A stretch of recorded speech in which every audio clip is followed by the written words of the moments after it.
এখন ধরেন 3.5 4 চলে আসছে। তার মানে ডিক্রিজিং ডিউ টু কোভিড-19। আমরা বুঝতে পারি যে তাহলে আর্থিক অবস্থা কিন্তু আমার আগের 2 বছরের আগের চেয়ে আমার জাতীয় আর্থিক অবস্থাটা ক্রমান্বয়ে ডিক্রিজিং হচ্ছে, অবস্থা খারাপের দিকে যাচ্ছে। এর কারণ খুঁজে দেখলাম যে কোভিড-19।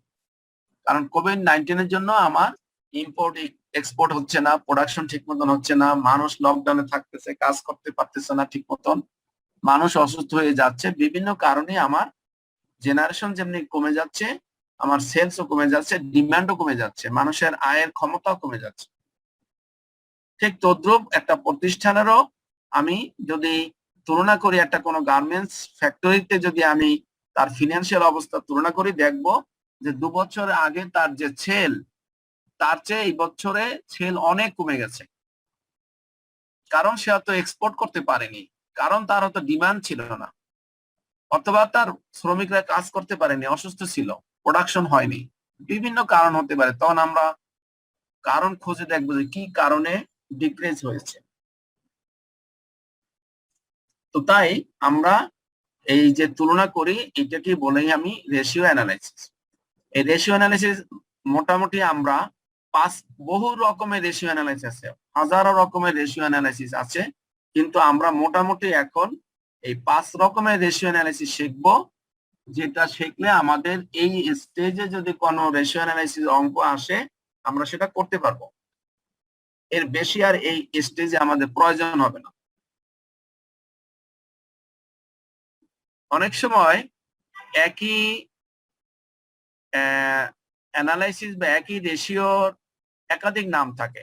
যেমন আমরা এখানে বলছি প্রফিটেবিলিটি রেশিও, যাকে অনেক সময় আপনারা হয়তো কোশ্চেনে পাবেন পারফরমেন্স রেশিও, আবার অনেকে হয়তো ডাইরেক্টলি বলবে পারফরমেন্স রেশিও, আপনাকে বুঝতে হবে তখন প্রফিটেবিলিটি রেশিও।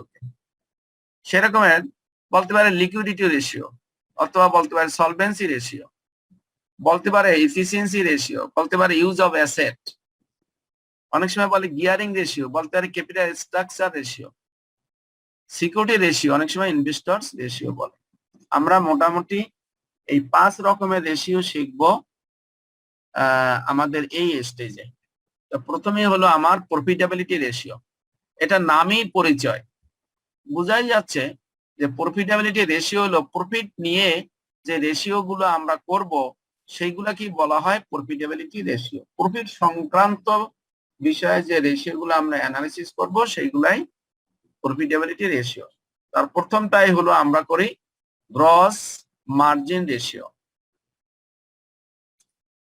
কারণ প্রফিটের প্রথম ধাপই হলো আমাদের গ্রস মার্জিন বা গ্রস প্রফিট।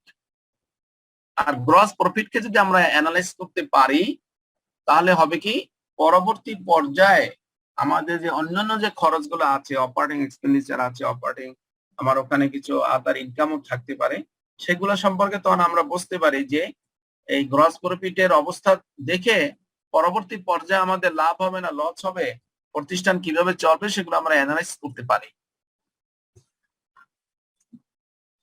এখানে গ্রস মার্জিন আমরা কিভাবে বের করব, gross profit divided by sales দিয়া যদি আমরা গ্রস প্রফিটকে ভাগ করি এবং 100 দিয়া যদি গুণ করি, যে রেশিওটা পাবো সেটাকে আমরা বলি গ্রস প্রফিট মার্জিন বা gross profit ratio.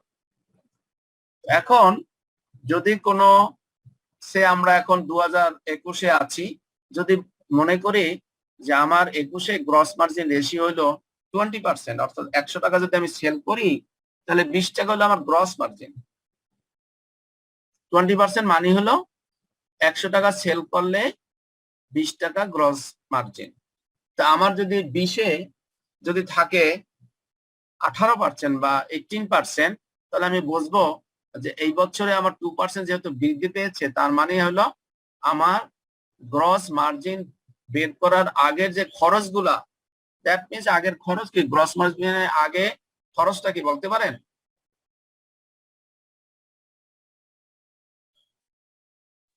Cost of goods sold. Cost of goods sold. তার মানে বুঝতে হবে যে আপনার কস্ট অফ গুডস সোল্ডটা কমে গেছে। ইনডাইরেক্টলি তখন বুঝবেন যে কস্ট অফ গুডস সোল্ডটা কমে গেছে। আর কস্ট অফ গুডস সোল্ড এর মেইন ফ্যাক্টরি হলো ইনভেন্টরি।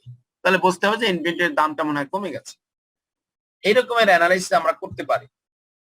তো তদ্রুপ নেক্সট যেটা আমরা করব সেটা হলো যে রিটার্ন অন ক্যাপিটাল এমপ্লয়েড। এখানে ক্যাপিটাল এমপ্লয়েড বলতে টোটাল ক্যাপিটালকে বোঝায়, আর টোটাল ক্যাপিটাল মানেই হলো যে capital employed by the shareholders and capital employees by the lenders. Lenders মানে creditors, long term liability. অর্থাৎ এই গ্রস মার্জিনের পরের যে প্রফিটটা থাকে সেই প্রফিটটাকে কি প্রফিট বলি আমরা?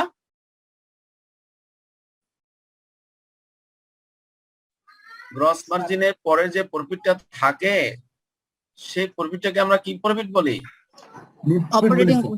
Operating profit. তাহলে এই অপারেটিং প্রফিটের অংশীদার কারা কারা পাবে? এটা পায় সাধারণত যারা ক্যাপিটাল ইনভেস্ট করে। আর ক্যাপিটাল ইনভেস্ট কে করে? আমরা কিন্তু প্রথম ক্লাসে পড়েছি যে ক্যাপিটাল করে।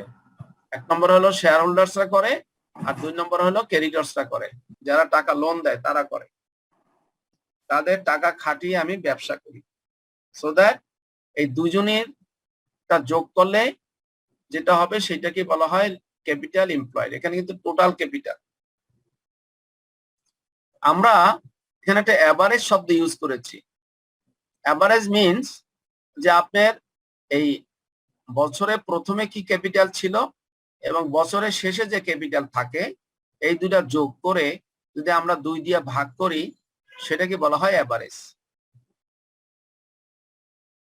এই জন্য আমরা এখানে বলেছি যে average capital employed by shareholders and lenders. Lender মানে যারা ধার দেয়, লোন দেয়, যেমন ব্যাংক, ইন্স্যুরেন্স, তারা লং টার্ম লোন। তাহলে এই বছরের প্রথমে এবং বছরের শেষে দুটা যদি যোগ করে আমরা 2 দিয়ে ভাগ করি তাহলে অ্যাভারেজ পাবো। আর যদি কোশ্চেনে এরকমের থাকে যে না আমি অ্যাভারেজ করার মতন আমার সুযোগ নেই, অর্থাৎ আমি ওপেনিং বা ক্লোজিং এরকমের বিস্তারিত তথ্য নেই অথবা বের করতে গেলে হয়তো আমার অনেক সময় লেগে যেতে পারে, সেই জন্য আমরা তখন আর অ্যাভারেজ বলবো না, তখন বলবো ক্যাপিটাল এমপ্লয়েড। তখন আর অ্যাভারেজ করতে যাব না, কারণ তথ্যের যদি অভাব থাকে অথবা একটাতে ওপেনিং পেলাম আরেকটাতে ক্লোজিং পেলাম, আরেকটাতে দুটাতে ওপেনিং ক্লোজিং পেলাম না, সেই ক্ষেত্রে আমরা তখন আর অ্যাভারেজ করব না। সরাসরি আমরা capital employed by shareholders and lender যোগ করে সেইটার সাথে আমরা তুলনা করব যে প্রফিট তার কতটুকু অংশ প্রফিট হয়েছে।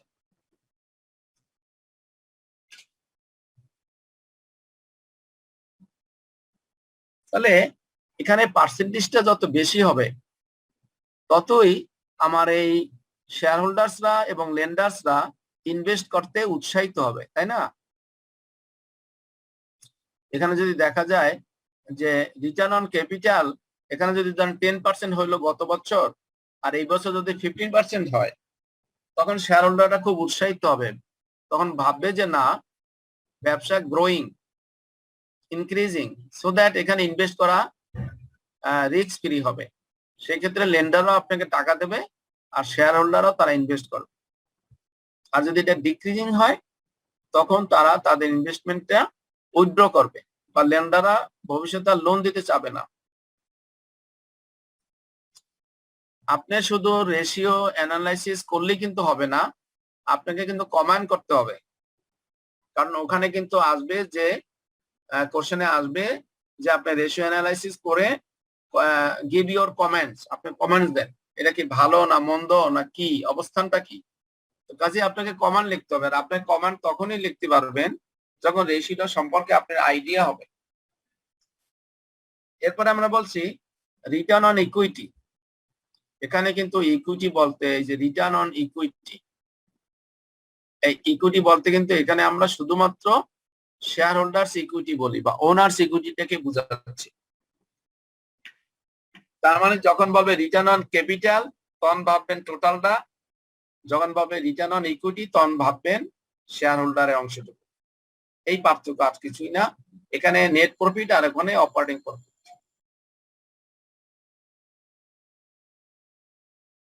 এরপরে যদি আমরা দেখি সেটাকে বলা হয়, এই জিনিসগুলো কি আপনাদেরকে মেইল করেছে? জি স্যার আছে। আচ্ছা, এরপরে যদি আমরা দেখি যে লিকুইডিটি রেশিও, লিকুইডিটি বা সলভেন্সি রেশিও, এটা দিয়ে বোঝা যায় যে আপনার লিকুইডেশনের অবস্থা বা আপনি লিকুইড হবেন কিনা, বা আপনার সলভেন্সি কি অবস্থা। সলভেন্সির অবস্থা বোঝার জন্য, লিকুইডের অবস্থা বোঝার জন্য, আপনার সামর্থ্য বোঝার জন্য এই রেশিও গুলো আমরা করি। আর লিকুইড বলতে কিন্তু এখানে বোঝাচ্ছে ক্যাশ, কি বোঝাচ্ছে লিকুইড, ক্যাশ বা ক্যাশ ইকুইভ্যালেন্ট কিছু অ্যাসেটের কথা বলতে পারেন আপনারা, যেগুলো ক্যাশ আর ক্যাশ ইকুইভ্যালেন্ট আমরা বলি। সঞ্চয়পত্র ক্যাশ ইকুইভ্যালেন্ট স্যার। জি সঞ্চয়পত্র স্যার, এটা তো ক্যাশ হ্যাঁ, ইকুইভ্যালেন্ট। সঞ্চয়পত্র ক্যাশ ইকুইভ্যালেন্ট। এটা আমরা বলতে পারি মার্কেটেবল সিকিউরিটিজ স্যার। হ্যাঁ, মার্কেটেবল সিকিউরিটিজ।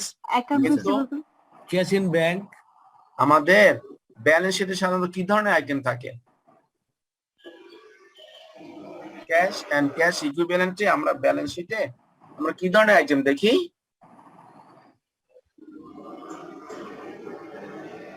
আর ক্যাশ দেখা যায়, ব্যাংক দেখা যায়, account receivable, asset and liability.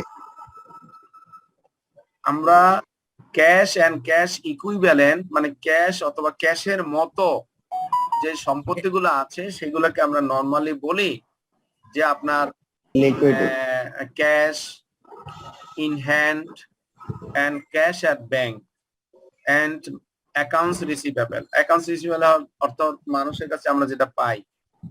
এবং মধ্যে যেটা আরেকটা হলো ইনভেন্টরি। সাধারণত এই চারটাকে আমরা বলি ক্যাশ এন্ড ক্যাশ ইকুইভ্যালেন্ট। প্রথম হলো ক্যাশ ইন হ্যান্ড, তারপরে ক্যাশ অ্যাট ব্যাংক, তারপর হলো অ্যাকাউন্টস রিসিভেবল, এরপরে হলো ইনভেন্টরি। এই চারটাকে আমরা বলি ক্যাশ ইকুইভ্যালেন্ট। সেজন্যই কারেন্ট রেশিও যখন আমরা বের করব, তখন এই কারেন্ট অ্যাসেটকে যদি আমরা কারেন্ট লায়াবিলিটি দিয়ে ভাগ করি, তাহলে আমরা বুঝতে পারবো যে আমরা আমাদের লিকুইডিটি অবস্থা কি। যেমন এখানে আমরা বুঝাচ্ছি,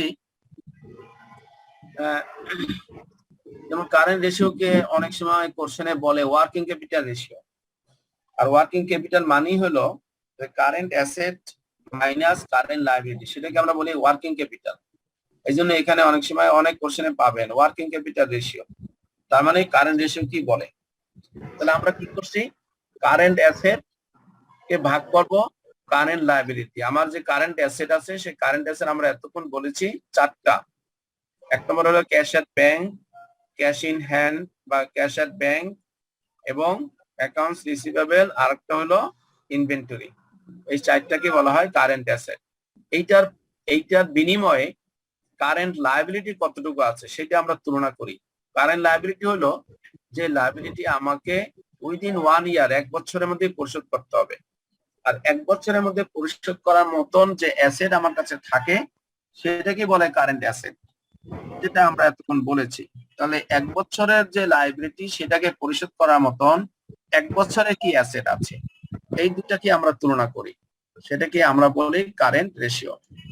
এটাকে সাধারণত 2:1 কে আমরা আইডিয়াল বলি। আইডিয়াল মানে আদর্শ। আদর্শ হলো এইটা, 1 টাকা যদি লায়াবিলিটি থাকে তার এগেইনস্টে যদি আমার 2 টাকা থাকে আপনার প্রতিষ্ঠানে, তাহলে সেটাকে আমরা আইডিয়াল বলি। এবং সেই ক্ষেত্রে যারা কারেন্ট লায়াবিলিটি তারা আপনাকে লোন দিতে ইন্টারেস্ট হবে, হ্যাঁ, আগ্রহ প্রকাশ করবে।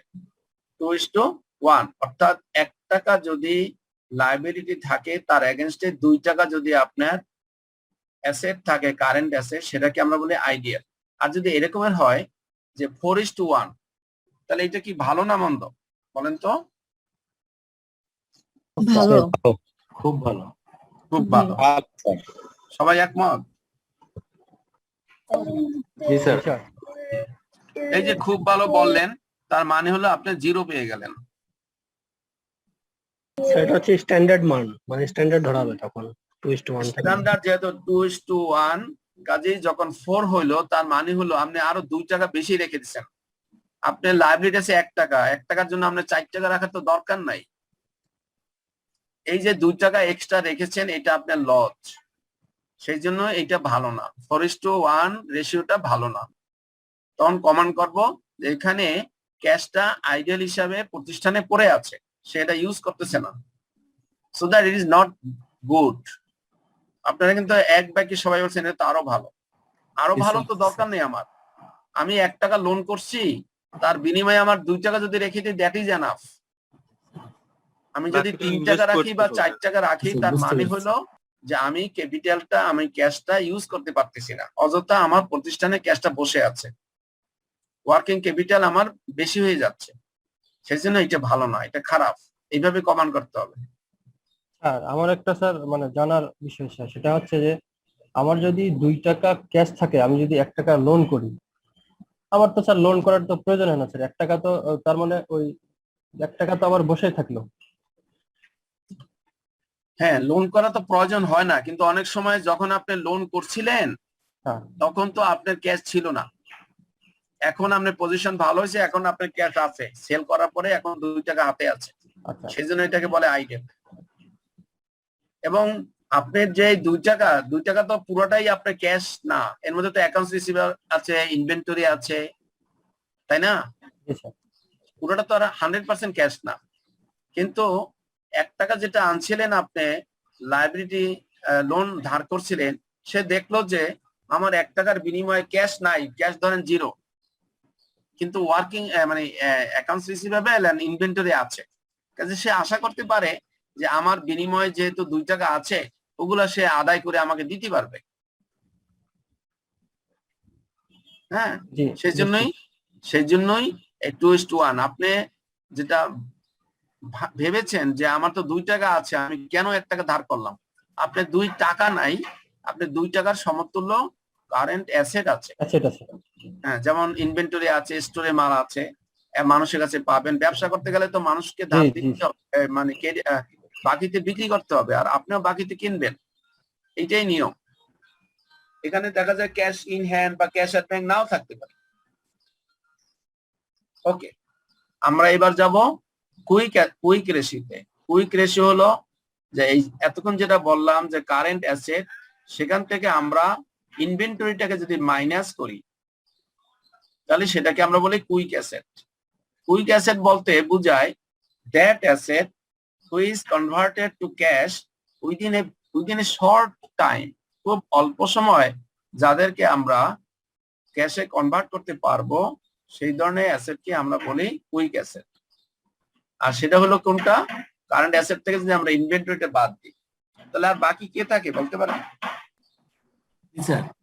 কিন্তু শুধু অ্যাকাউন্ট রিসিভেবল থাকে, ক্যাশ থাকে, ক্যাশ এট ব্যাংক আর থাকে sir marketable securities, accounts receivable থাকে, রাইট। Account receivable. জি স্যার, শুধু ক্যাশ থাকে, ক্যাশ এট ব্যাংক থাকে, আর থাকে অ্যাকাউন্টস রিসিভেবল।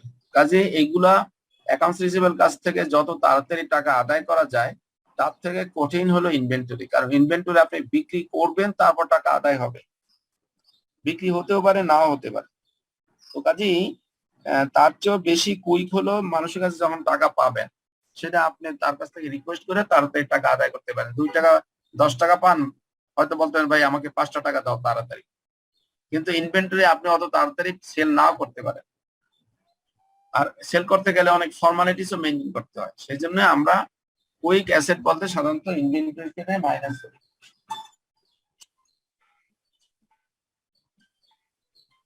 বুঝতে পেরেছেন? জি স্যার বুঝতে পারছি। ওকে, আর কারেন্ট লায়াবিলিটি তো আছে, এটাকে আমরা বলি কুইক রেশিও। তাহলে কুইক রেশিওর এটা কি, আইডিয়াল কি 1:1, 1:1, এটাকে বলে কুইক অ্যাসেট। অর্থাৎ এখানে তো আপনার ওই ধরনের কোনো নাই যেটা আপনার আদায় করতে সময় লাগবে, এটা কুইক, ইকুইভ্যালেন্ট টু ক্যাশ। সেই জন্য 1 টাকার বিনিময়ে 1 টাকা থাকলেই এনাফ। যদি এখনই ওই লায়াবিলিটির টাকা চায়, আপনি এখনই দিয়ে দিতে পারবেন। এর জন্যই সাধারণত এটা হলো স্ট্যান্ডার্ড। আর এর চেয়ে যদি বেশি হয়, সেগুলাকে আমরা ব্যাড কমেন্ট করব।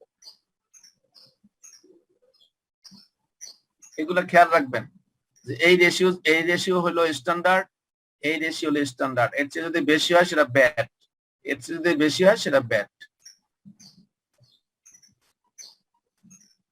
এরপরে আমরা মানে স্যার তার মানে আমরা বললাম স্যার কারেন্ট রেশিওতে আমাদের থাকতে হবে হচ্ছে অ্যাসেট এবং ইনভেন্টরিজ এই দুটার পরিমাণ সমান, তাহলে 2:1 হবে আমাদের কারেন্ট রেশিও।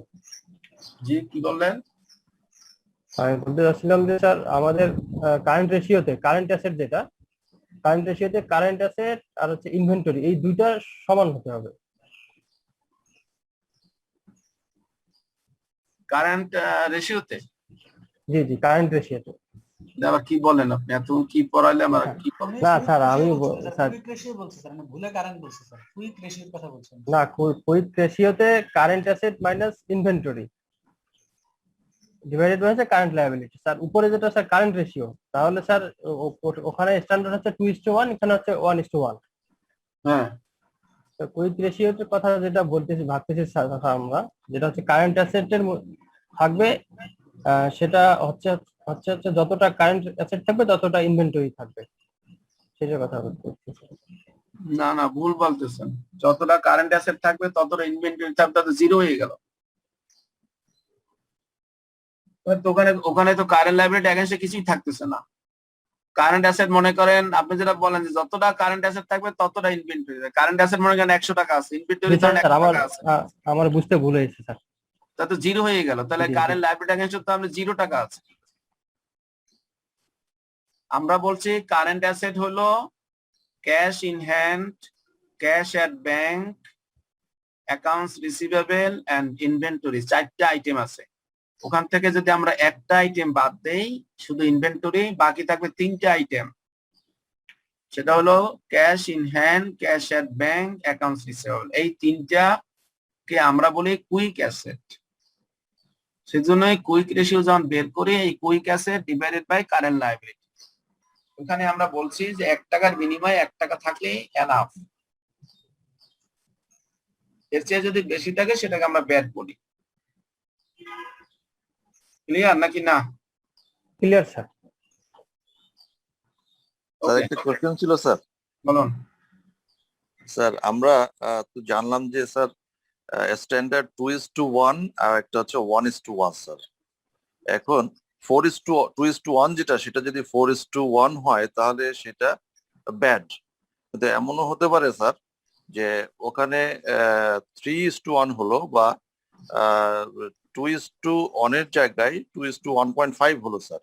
এখন হচ্ছে 4:1 আর পরের যে রেশিওটা, এই দুইটা রেশিওর কমেন্টস তো স্যার একটু ডিফারেন্স হবে, সেইটা যদি স্যার একটু আমাদেরকে বলতেন স্যার, যে আমরা কিভাবে সেই মন্তব্যটা বা মতামতটা দিব স্যার। হ্যাঁ, সেখানে এইভাবে মন্তব্য করবেন যে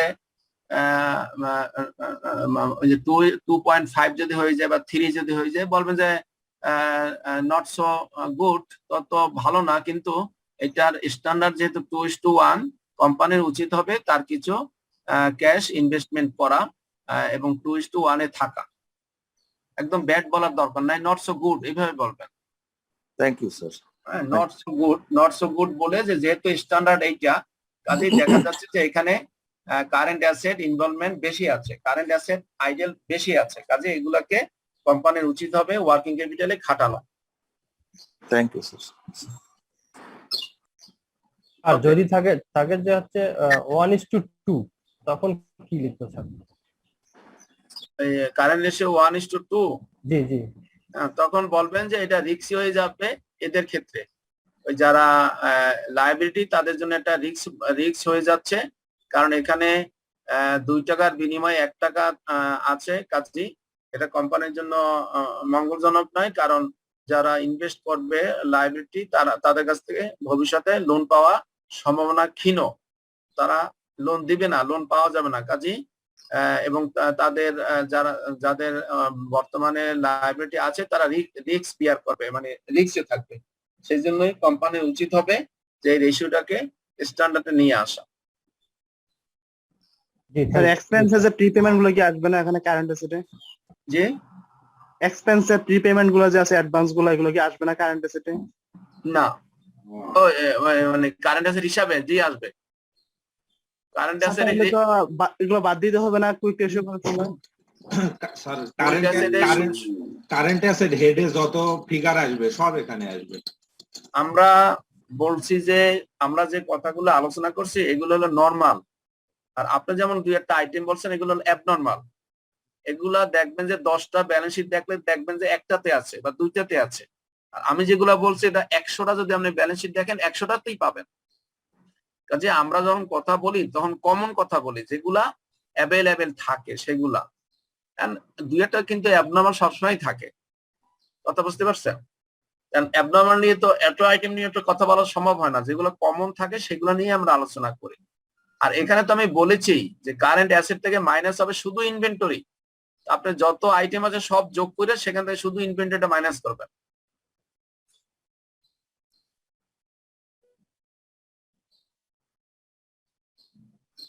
ক্লিয়ার? জি স্যার। স্যার এর আগের যে রেশিও গুলো পড়ছিলাম সেখানে কি কোনো আইডিয়াল পার্সেন্টেজ নেই? এগুলাতে এর আগের গুলোতে যেমন স্যার গ্রস মার্জিন, তারপর রিটার্ন অন ক্যাপিটাল এমপ্লয়েড।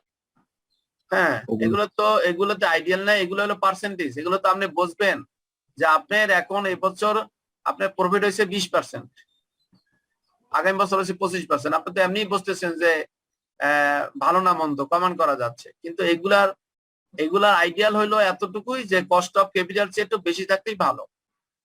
এখন কস্ট অফ ক্যাপিটাল তো আপনাকে এখানে দিয়ে দেবে না। আপনাকে যদি বলতো কস্ট অফ ক্যাপিটাল 15 টাকা, আপনার এখানে রিটার্ন অন ইকুইটি আসছে আপনার 10 টাকা, তখন তো আপনি বুঝতে হবে যে না, এখানে মানুষ ইনভেস্ট করবে না, কারণ তার কস্ট যেটা তার চেয়ে এখানে রিটার্ন কম। আর এটা সাধারণত আপনার হয়তো দুটো প্রতিষ্ঠানের ভিতরে অথবা একই প্রতিষ্ঠানে দুটো বছর বা 3টা বছরের সাথে তুলনা করা, সেক্ষেত্রে তো আপনি বুঝতেই পারবেন যে এই বছর আমার গ্রস মার্জিন হয়েছে 25%, গত বছর ছিল 20%, তার মানে 5% ইনক্রিজ করছে, তো বোঝাই যায় যে ভালো। জি স্যার, বুঝতে পেরেছি।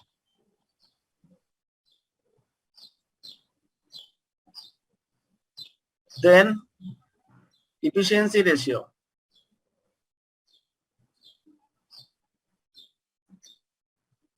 ইফিসিয়েন্সি রেশিও হলো, প্রথমটা আমরা বলবো যে asset turnover ratio. Asset turnover ratio কাকে বলে? সেটা হলো যে আমরা যে আমাদের যে সেলস রেভিনিউ থাকবে, সেই সেলস রেভিনিউকে যদি আমরা এফিসিয়েন্সি রেশিও, সেলস রেভিনিউকে যদি আমরা টোটাল অ্যাসেট, এই টোটাল অ্যাসেট আমরা ব্র্যাকেটে লিখেছি এনি কম্বিনেশন।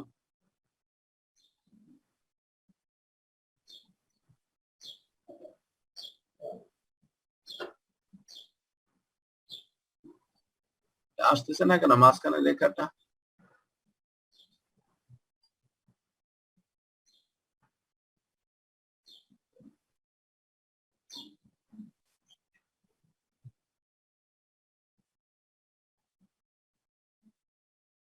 এখানে বলছি আমরা এনি কম্বিনেশন। এনি কম্বিনেশন অর্থটা বোঝাতে চাচ্ছে এটা, এখানে টোটাল অ্যাসেট বলতে আপনার টোটাল কারেন্ট এবং টোটাল ফিক্সড অ্যাসেটও ধরতে পারেন, অথবা শুধু ফিক্সড অ্যাসেটও ধরতে পারেন, অথবা শুধু কারেন্ট অ্যাসেটও বলতে পারেন। আপনি যে কোনো ক্রাইটেরিয়ার একটা অ্যাসেট নিতে পারেন, যেটা নেবেন সেইভাবেই কমান্ড করবেন। সেজন্য আমরা যদি শুধু টোটাল অ্যাসেট বলি, সেক্ষেত্রে আমরা কারেন্ট এবং লং টার্ম দুটো নিতে পারি। আর যদি শুধু অ্যাসেট বলি, সেক্ষেত্রে আমরা শুধু লং টার্মও নিতে পারি, শুধু কারেন্টও নিতে পারি। কাজে আপনি যেভাবে আপনি কম্বিনেশন করবেন, আপনি হেডিংটা সেইভাবেই দেবেন। বুঝাতে পেরেছি আমি? স্যার এখানে তাহলে আমরা শুধু কারেন্ট নিচ্ছি বা নন কারেন্ট নিচ্ছি, তাহলে ব্যাখ্যাটা মানে কিভাবে লাগবে, আমরা সেই জিনিসটা কিভাবে বলে দিব যে আমরা এটাকে ধরি? আপনি মনে করেন, আমি তো এটা বোঝানোর জন্য বলছি এনি কম্বিনেশন। আপনি যখন মনে করেন যে আমি কারেন্ট অ্যাসেট দিয়ে করব, তাহলে এখানে লিখবেন, নিচে লিখবেন যে কারেন্ট অ্যাসেট।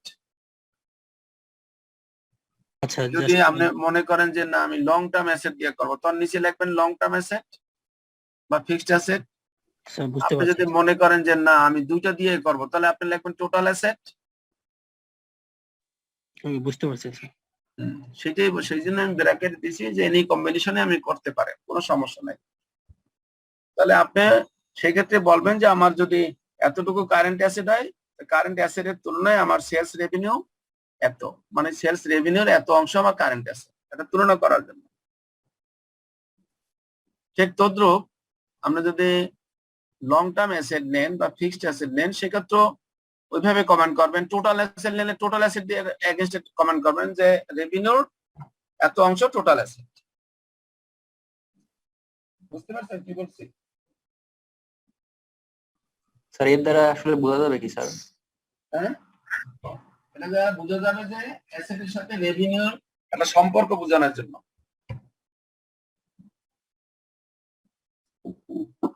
অ্যাসেটের সাথে রেভিনিউর সম্পর্ক, অ্যাসেট টার্নওভার, অ্যাসেটের সাথে টার্নওভার মানে হলো রেভিনিউ, রেভিনিউর একটা সম্পর্ক বোঝানো যায় বা বোঝানোর জন্য আর কি। তারপর আমরা বলছি ক্যাপিটাল টার্নওভার। ক্যাপিটাল টার্নওভার বলতে কিন্তু আগে আমরা বুঝে যাচ্ছি, ক্যাপিটাল বলতে কিন্তু আমরা বুঝেছি যে এখানে কিন্তু এই যে বলছি একটু আগে, এই যে ক্যাপিটাল টার্নওভার, কোথায় বললাম, এই যে দেখেন এখানে কিন্তু বলছি capital employed by shareholders and lender, এটা হলো ক্যাপিটাল এমপ্লয়েড। আর এভারেজ বলছে এই জন্য যদি আমরা ওপেনিং এবং ক্লোজিং পাই এবং 2 দিয়ে ভাগ করতে পারি, সেক্ষেত্রে আমরা এভারেজ করবো, না পারলে করবো না। সেক্ষেত্রে এখানে বলছি যে ক্যাপিটাল টার্নওভার মানে হলো যে আমার যে টোটাল যে capital shareholders and lenders যদি এভারেজ করতে পারি ভালো, এভারেজ করতে না পারলে ডাইরেক্ট দেবো, সেটাও কতটুকু সেলসের সাথে আমরা তুলনা করবো তার। স্যার দেখা যাচ্ছে না স্যার। শেয়ার দেখা যাচ্ছে না, স্যার একটু মুভ করতে হবে স্যার স্লাইডটা স্যার। স্লাইডটা একটু বড় হয়ে গেছে নাকি বললাম না?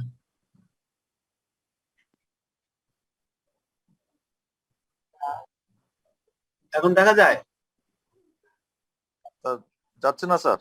আর দেখা যাচ্ছে না স্ক্রিন ফ্রিজ হয়ে আছে স্যার। কারণ তাহলে স্টপ করে দিয়ে আবার শেয়ারে যায়।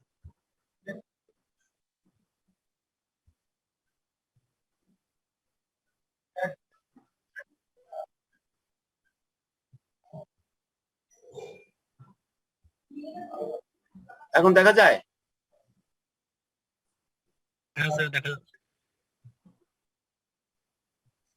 জি স্যার দেখা যাচ্ছে। এখন দেখা যাচ্ছে। ওকে, আমরা এখানে বলছিলাম যে অ্যাসেট টার্নওভার তো ক্যাপিটাল টার্নওভার, এখানে যে সেলস রেভিনিউ তার কত হলো আপনার টোটাল ক্যাপিটাল কতটুকু, মানে এটা দিয়ে ভাগ দেওয়া অর্থ হলো যে আমার সেলসের সাথে আমার তুলনা করার জন্য।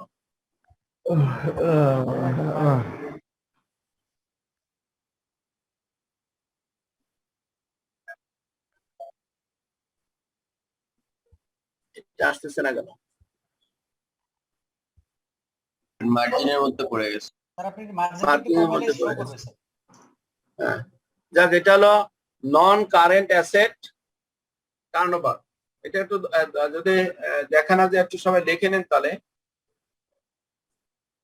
নন কারেন্ট অ্যাসেট টার্নওভার হলো সেলস রেভিনিউ হলো উপরে আর নিচে হলো নন কারেন্ট অ্যাসেট, এটা হলো নন কারেন্ট অ্যাসেট। নন কারেন্ট অ্যাসেট হলো দ্যাট মিনস হলো লং টার্ম অ্যাসেট বা ফিক্সড অ্যাসেট। যদি এটা তো আসতেছে না, বললাম না কি তো সমস্যা হয়ে গেল কিনা।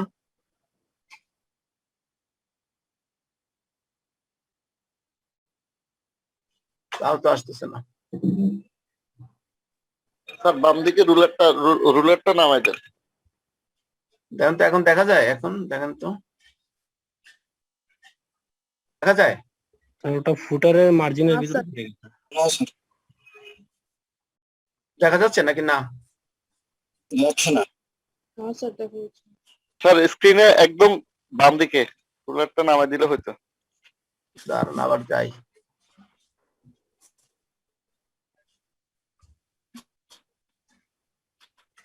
কোনটা বলেন? তো সমস্যা নেই, আমরা লিখে নিছি স্যার।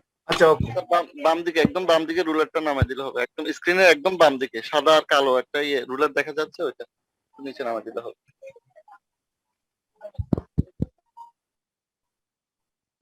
এটা এটা স্যার এইটা না স্যার, লেফট সাইডে যে স্যার রুলারটা আছে স্যার, ওইটা স্যার 7 8 লেখা স্যার, একদম লেফট সাইডে। এটা না স্যার, এটা স্লাইডের বাইরে স্যার, স্কেলটা স্যার, স্কেলটা স্যার, বাম দিকে স্কেলটা স্যার, নিচে না উপরে? বাম দিকে, একদম বাম দিকে, স্ক্রিনের বাম দিকে চলে যান। স্যার বাম সাইডে যান, কার্সারটা বাম সাইডে নিয়ে যান। হ্যাঁ, একেবারে আরো বামে নিয়ে যান স্যার, আরো বামে। আরো স্যার নিচে, এবার নিচের দিকে আসেন।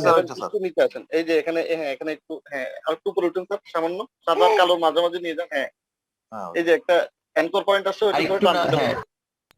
এবার স্যার নিচের দিকে নেন স্যার, ক্লিক করে নিচে। Thank you, thank you. এবার আসছে, হ্যাঁ ফাইন। ওকে, এবার আমরা চলে যাব ইনভেন্টরি রেশিও।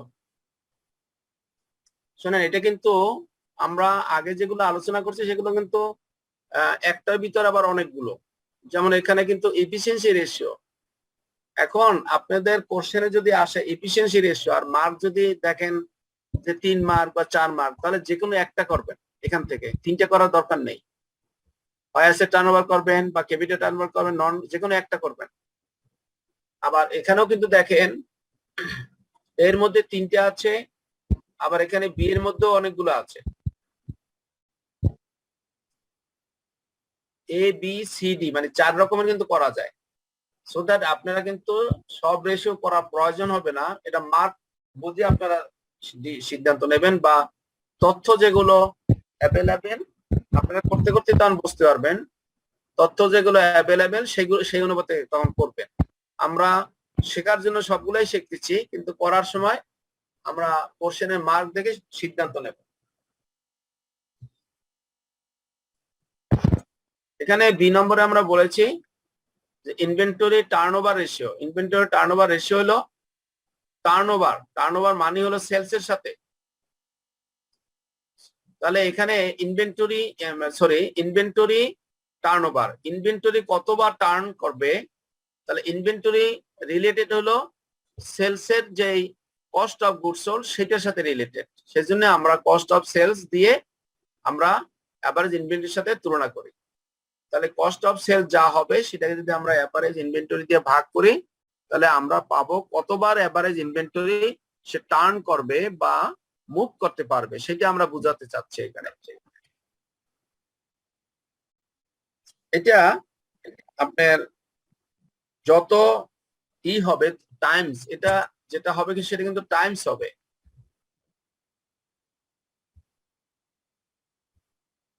এটা হবে টাইমস, এটা লিখে নেন। এটার যেটা ইটা হবে সেটা, এটা কিন্তু যেটা রেজাল্ট আসবে সেটা টাইমটাকে বোঝায়, মানে কতবার। যদি আপনার 5, যদি এটা 5 বের হয় তাহলে 5 টাইমস, যদি 7 হয় তো 7 টাইমস। হ্যাঁ, তাহলে যত বেশি মুভমেন্ট হবে ইনভেন্টরি, যত বার টার্ন করবে অত কোম্পানির জন্য ভালো, মঙ্গল, প্রফিট বেশি হবে। আর ইনভেন্টরি ডেজ আরেকটা রেশিও, সেটা হলো average inventory divided by cost of sales. অর্থাৎ এই রেশিওটাকে যদি আমরা উল্টাইয়া দেই তাহলে হবে অ্যাভারেজ ইনভেন্টরি ডেজ। তাহলে ডেজ যেহেতু, সেজন্য আমরা 365 দিয়ে গুণ করব। এর অর্থ হলো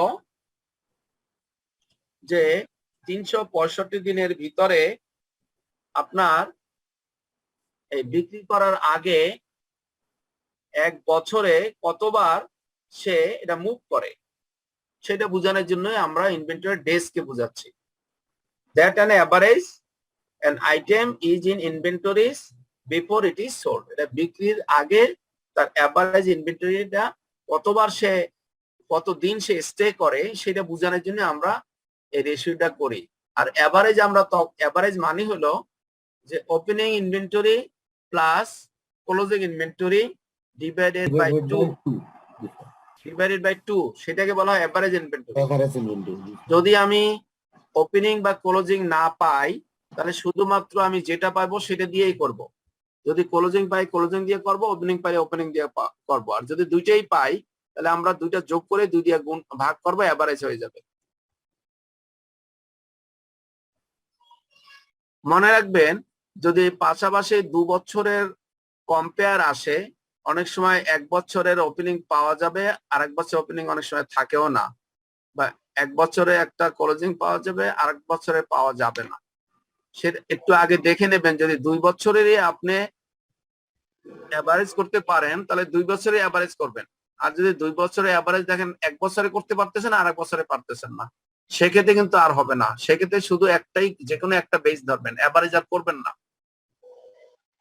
অর্থাৎ আমি বুঝাতে চেয়েছি যে দেখা গেল যে আপনি সেকেন্ড ইয়ারের এভারেজ করতে পারতেছেন, কারণ সেকেন্ড ইয়ারে আপনি ক্লোজিং আছে আর প্রিভিয়াস ইয়ারের ওপেনিংটা পেয়ে গেছেন, আপনি এভারেজ করতে পারবেন, ভালো কথা।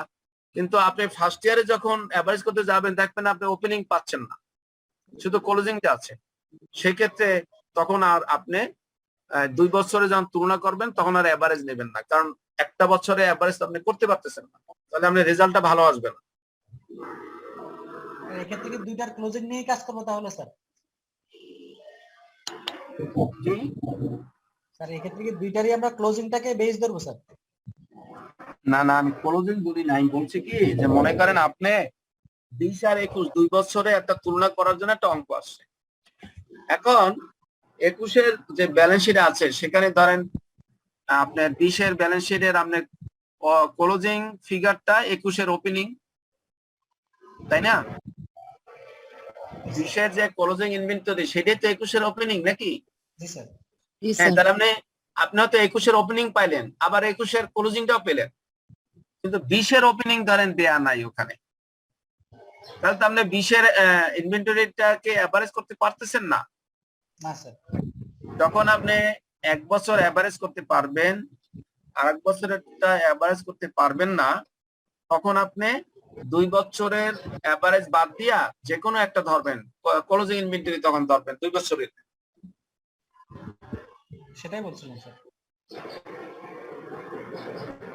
স্যার এখানে কস্ট অফ সেলস মানে কি কস্ট অফ গুডস সোল্ড? জি, আর একটা মনে রাখবেন, আরো ভাবে করা যায়। যদি আপনি মনে করেন যে না আমি এভারেজ করবই, অথবা যদি দেখা যায় যে এভারেজ যদি না করি তাহলে আপনার ফিগারে অনেক আপ ডাউন হয়ে যাচ্ছে, সেক্ষেত্রে আপনি অ্যাসিউম করে নেবেন, I assume that the opening inventory is 0। তাহলে ওপেনিং ইনভেন্টরি 0 ধরবেন, ক্লোজিং ইনভেন্টরি যা আছে তাই ধরবেন, দুইটা যোগ করে 2 দিয়ে ভাগ করবেন, তাহলে এভারেজ হয়ে গেল। কিন্তু সেখানে অ্যাসিউম করতে হবে। এটা হলো আপনার রেশিও করার সময় দেখবেন যে ফিগারটা কি রকমের আসে, ওই দেখে তখন আপনি মানে ই করে দ্যাট মিনস আপনার ডিসিশন নিয়ে এটা স্পট ডিসিশন নিতে হবে তখন আপনাকে, যে আমি এটাকে 0 ধরে এভারেজ করে ফেলি, তাহলে দেখবেন যে দুইটা তুলনা করতে সোজা হয়ে যাবে। তবে এভারেজ যে আমি বলি, এভারেজ নট কম্পালসারি, এভারেজ আপনাকে করতে হবে তা কিন্তু এমন কোনো কথা নেই। স্যার আমরা যখন রেশিও বের করতেছি, যেমন কারেন্ট রেশিও অথবা কুইক রেশিও, তখন আমাদের অ্যান্সারটা হচ্ছে 2:1 আকারে আসতেছে, 2:1 বা 1:1। কিন্তু এখানে যখন ইনভেন্টরি টার্নওভার রেশিও বের করতেছি তখন আমরা টাইমস লিখতেছি, এটা কেন হচ্ছে স্যার? স্যার আমার একটা প্রশ্ন ছিল। বলুন। স্যার এই যে কস্ট অফ সেলস, তারপর cost of goods sold, cost of purchase, এগুলো কি সব একই জিনিস? একই জিনিস, জি। Okay sir. আর কি কোশ্চেন বলেন? স্যার পারচেজটা আলাদা স্যার, কস্ট অফ পারচেজ আর কস্ট অফ গুডস দুটো তো আলাদা জিনিস স্যার। না, উনি পারচেজ বলেন না, উনি বলছে কস্ট অফ গুডস সোল্ড আর কস্ট অফ সেলস। হ্যাঁ, আর কি বলেন? স্যার পারচেজও আছে, কস্ট অফ পারচেজ তো ভিন্ন জিনিস, কস্ট অফ পারচেজ তো ভিন্ন, পারচেজ আর সেলস তো ভিন্ন জিনিস ভাই। জি স্যার, মানে এই Sales কনফিউশন হয়ে যাচ্ছে স্যার। না, কোনো কনফিউশন না, দেখবেন ক্লাস শেষ হয়ে গেলে সব কনফিউশন দূর হয়ে যাবে। স্যার বলেন। এগুলো টার্ম বোঝার জন্য কি কোনো ওয়ে আছে নন কমার্স ব্যাকগ্রাউন্ডের জন্য বিশেষ করে? না, কোনো ওয়ে নাই, আপনি কনফিউশন থাকলে আপনি আমার কাছ থেকে ক্লিয়ার হবেন। আর দেখবেন যখন অঙ্ক করব তখন দেখবেন যে কস্ট অফ গুডস সোল্ড ফিগারটাই আমি বসাচ্ছি, তখন আপনি ভেবে নেবেন যে কস্ট অফ গুডস সোল্ড মানে হলো কস্ট অফ সেলস। আর যদি কোনো কনফিউশন থাকে কোনো লজ্জা করবেন না, কোশ্চেন করবেন, কারণ নন কমার্স আপনি তো কোশ্চেন করতেই পারেন। জি স্যার। হ্যাঁ, আর কোন কোশ্চেন কে জানি বলতেছিলেন? আমার কোশ্চেন ছিল স্যার, যখন আমরা রেশিও বের করতেছি তখন আমাদের অ্যান্সারটা ইস্টু আকারে আসতেছে, যেমন 2:1, 1:1, যেমন কারেন্ট রেশিও বা কুইক রেশিও সময় হচ্ছে যেটা আসতেছে। কিন্তু এখানে টার্নওভার অ্যাসেট টার্নওভার রেশিও যখন আমরা বের করতেছি তখন এখানে টাইমস হিসেবে আপনি বলতেছেন মেনশন করতে, এটার কারণটা কি স্যার? মানে এখানে ইস্টু হিসেবে না দিয়ে না, times এটা হিসেবে- তো এটা সব রেশিও কিন্তু ইস্টু। ইস্টু ছাড়া কোনো রেশিও নাই। রেশিও মানে কি? রেশিও মানে হলো উপরেরটা, যেমন আমি এখানে বোঝানোর চেষ্টা করেছি, দাঁড়ান, এটা আমার এখানে তো আমি উপরে লিখেছিলাম বোধহয়।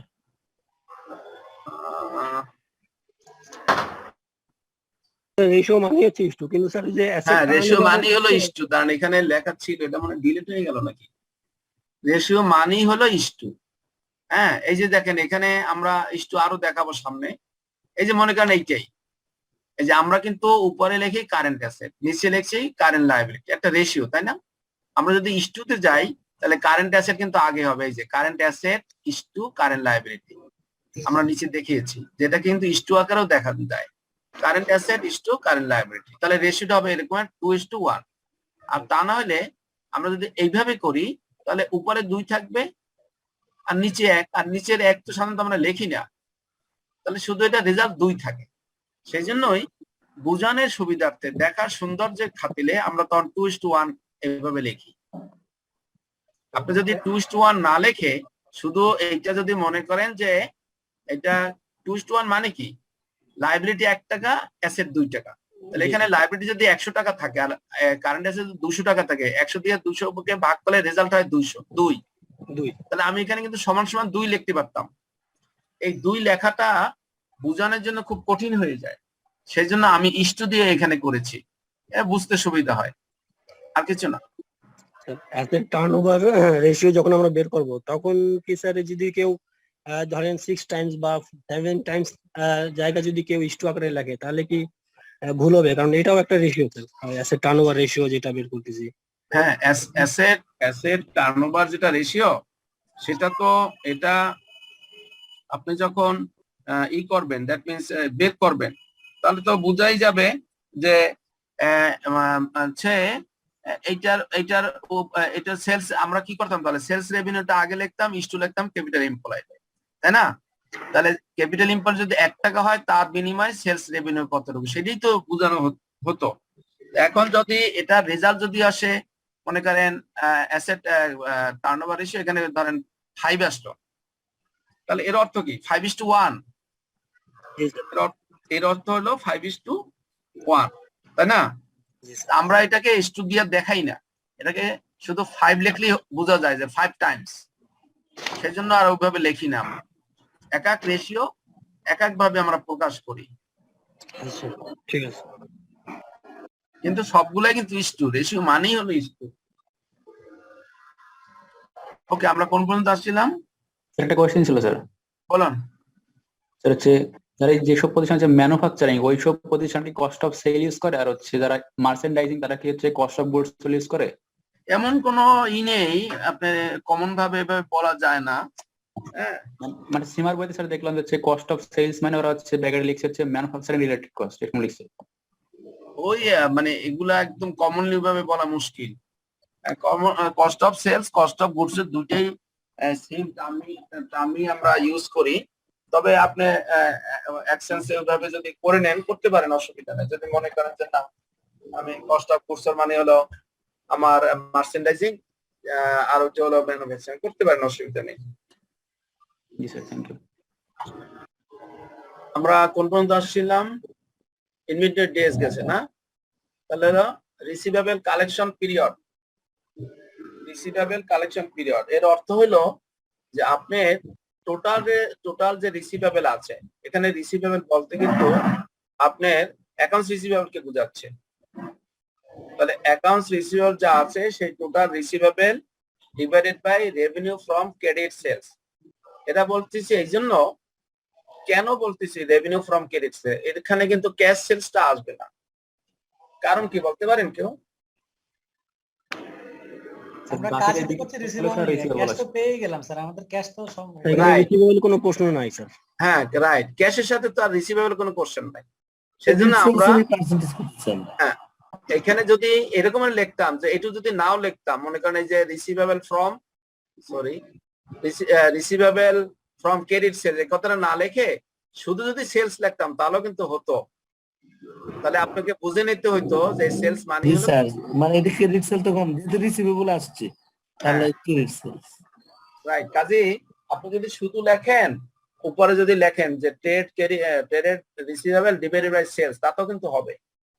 আমরা যেহেতু এখন শিখতেছি এই জন্য ক্লিয়ার করে লিখছি যে রেভিনিউ ফ্রম ক্রেডিট সেলস। আপনি শুধু সেলস লিখলেও হবে।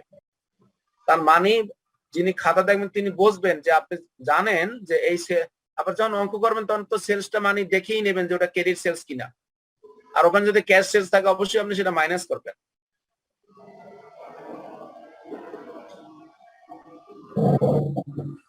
দেন হলো payable days or payable payment period. তাহলে এটা বোঝাই যাচ্ছে যে পেয়েবল দ্যাট মিন্স হলো কার সাথে সম্পর্ক? পারচেজের সাথে সম্পর্ক স্যার। পার্সেলের সাথে সম্পর্ক। কাজেই সেটা আমরা এই জন্যই ট্রেড পেয়েবল বলেছি, divided by cost of sales or purchase.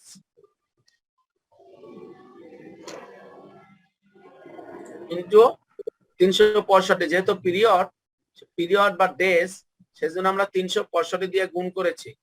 গুণ করলে হলো কি যে 1 বছরের অবস্থানটা আপনি বুঝতে পারবেন। 1 বছরে আপনি কতদিন সে এডিশনাল আপনার ফাইন্যান্স প্রয়োজন হয় সেগুলো আপনার বোঝা যাচ্ছে আর কি এখান থেকে। Sir cost of sales sir হচ্ছে এক না, তাহলে স্যার যে কোনো একটা দিলে পারে কি ডিসিশনে কি একটু সামান্য ভুল হতে পারে না? ভুল হতেই পারে। যদি এটা আমি বলেছি এই জন্য যে যদি আপনার অ্যাভেলেবেল তথ্যটা না থাকে, আপনি দেওয়া আছে পারচেজ আপনি করে ফেলবেন, কিন্তু পারচেজ নাই, আছে সেলস, কস্ট অফ সেলস দেওয়া আছে, তখন আপনি তো পারচেজ খুঁজবেন, আপনি পাবেন না, তখন আপনি একটা নোট দিয়ে কস্ট অফ সেলস দিয়ে করে ফেলবেন। ওই জন্য আমি এটা কনফিউশন কোনো করার নাই। আমি বলেছি যদি আপনি দেখেন যে অনেক সময় দেখবেন যে সব তথ্য আপনি খুঁজে পাচ্ছেন না বা দেয়নি, আপনাকেও তো টেস্ট করতে পারে, সেক্ষেত্রে আপনি পারচেজের বিনিময় কস্ট অফ সেলস দিয়ে করে আসবেন, অঙ্ক হয়ে যাবে। আপনি বলবেন যে আমি এখানে পারচেজটার কি পাচ্ছি না বিদায় কস্ট অফ সেলসটা দিয়ে আমি করে ফেলছি। স্যার জি বলুন। স্যার এখানে তো বলা আছে payable days or payable payment period, মানে আমরা বকেয়া, আমরা যে টাকাটা আমার কাছ থেকে মানুষ বা অন্য কেউ পাবে সেই টাকাটা কতদিনে আমরা পে করতে টাইমটা লাগবে সেটাই তো চেয়েছি, তাই তো স্যার? জি।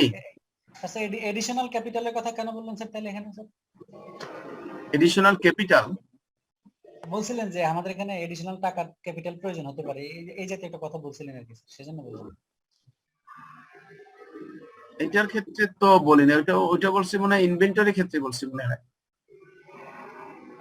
আমি হয়তো হ্যাঁ এইটা হয়েছে কি, আর যিনি কোশ্চেন করছেন যে এই যে কস্ট অফ সেলস এবং পারচেজ দিয়ে করলে রেজাল্ট ভেরি করবে, রেজাল্ট তো অবশ্যই ভেরি করবে, কারণ আপনি দেখেন এই কস্ট অফ সেলস এর মধ্যে কি পারচেজ নাই? আছে স্যার। আছে, আছে, কস্ট অফ সেলস এর মধ্যে পারচেজ আছে। এখন আপনাকে তো ইনকাম স্টেটমেন্ট দিবে না, হয়তো স্পেসিফিক ভাবে কিছু তথ্য দিবে, এমন আছে সেখানে আপনি কস্ট অফ সেলস দেয়া আছে, ডাইরেক্ট পারচেজটা দেয়া নাই, আপনি হয়তো বের করতে পারতেছেন না পারচেজটা, সেক্ষেত্রে আপনি কস্ট অফ সেলস দিয়ে করবেন। আর যদি পারচেজ দেওয়ার থেকে বেটার হলো পারচেজ দিয়েই করা, এই জন্য আমি অর দিছি। যদি কারো কনফিউশন থাকে তাহলে এই অর থেকে কেটে দিয়ে শুধু পারচেজ লেখেন।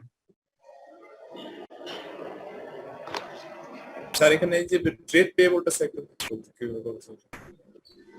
Trade payable, trade payable two receivable, যে এই সাইড।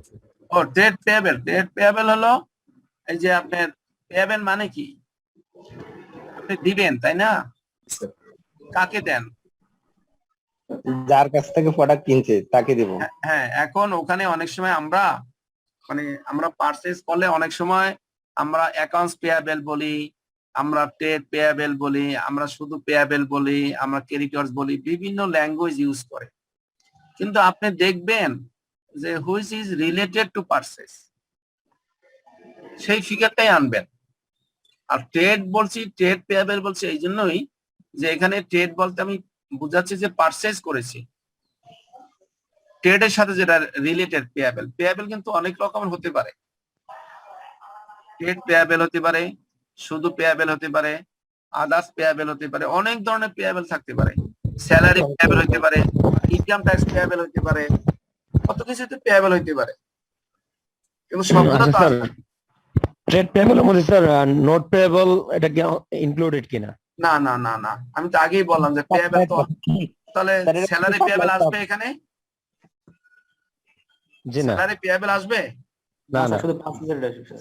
আসবে না। কাজে বুঝতে হবে তো আপনাকে, আপনি তুলনা করতেছেন কার সাথে? আপনি পেয়াবেল ডেজটা বের করার জন্য।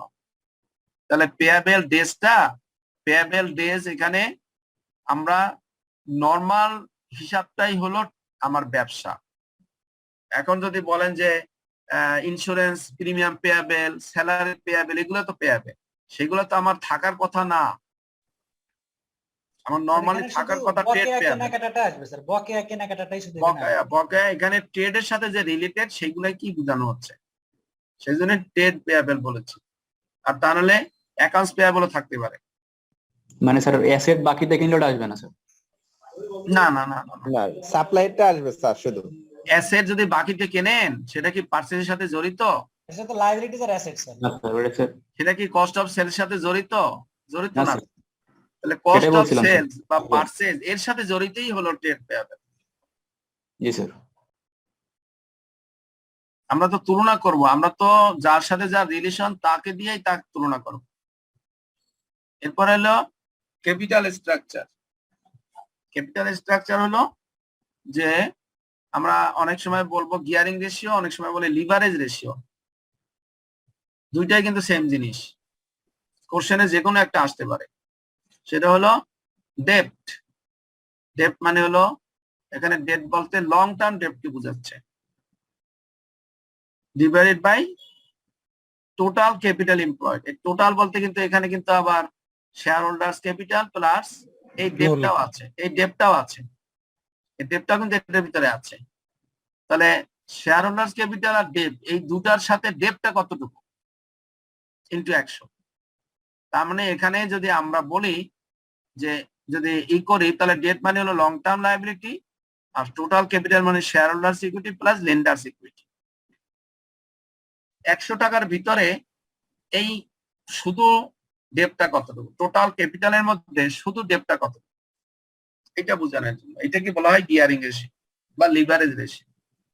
স্যার ক্যাপিটাল স্ট্রাকচারের ডেফিনেশনটা কি একটু বলবেন স্যার, একটু ক্লিয়ার করবেন sir? Capital structure sir. Capital structure ratio হইলো আমরা রেশিও না স্যার, রেশিও না স্যার, শুধুমাত্র স্ট্রাকচার। ক্যাপিটাল স্ট্রাকচারটা কাকে বলে স্যার, এটা একটু কাইন্ডলি বলবেন? ক্যাপিটাল স্ট্রাকচার হলো ক্যাপিটালের স্ট্রাকচার বলতে কি বুঝেন? এটা আপনি শুধু নরমাল একটা স্ট্রাকচার যদি হয়, যদি বলে বিল্ডিং এর স্ট্রাকচার কেমন, আপনি কি বুঝেন বলেন তো?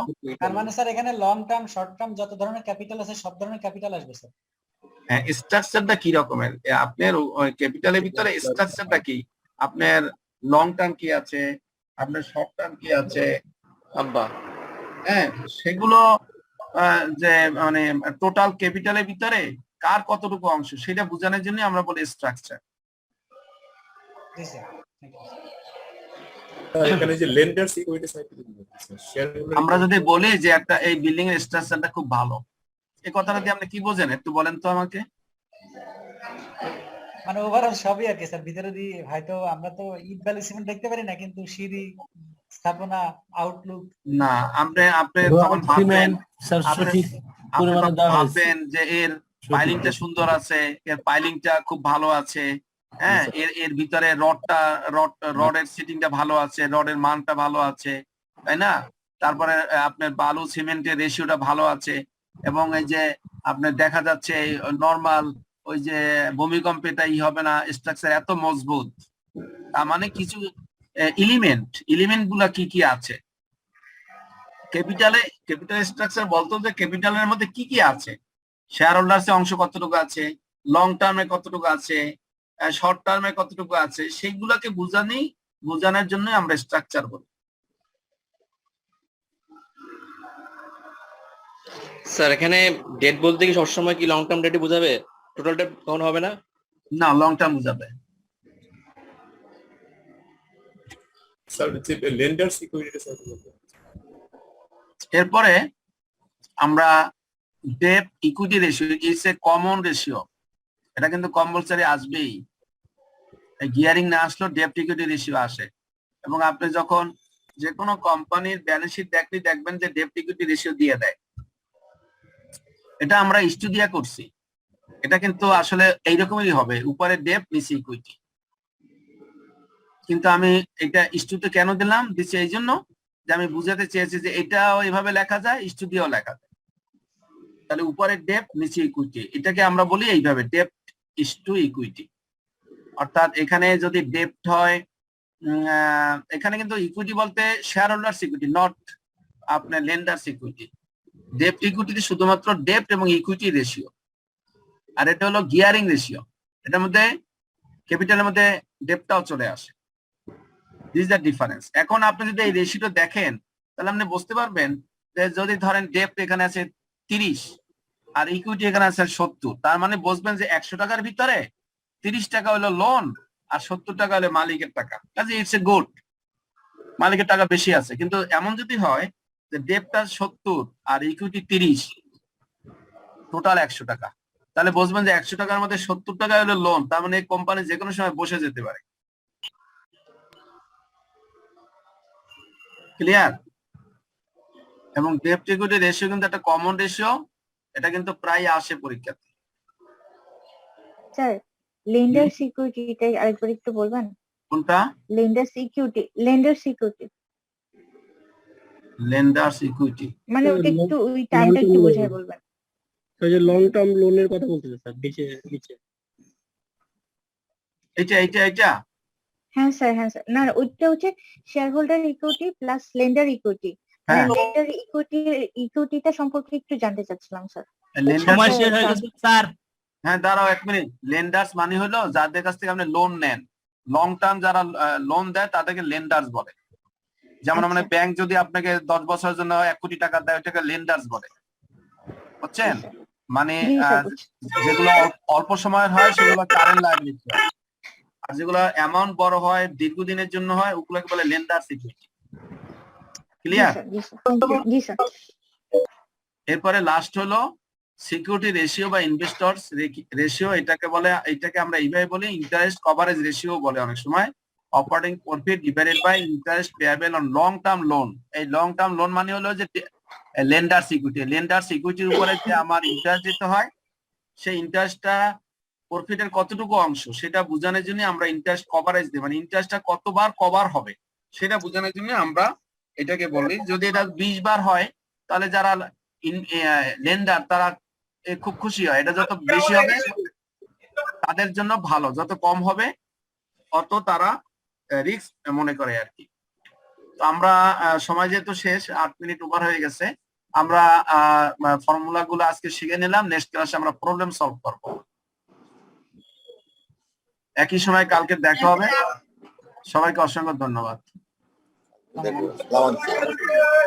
Thank you sir.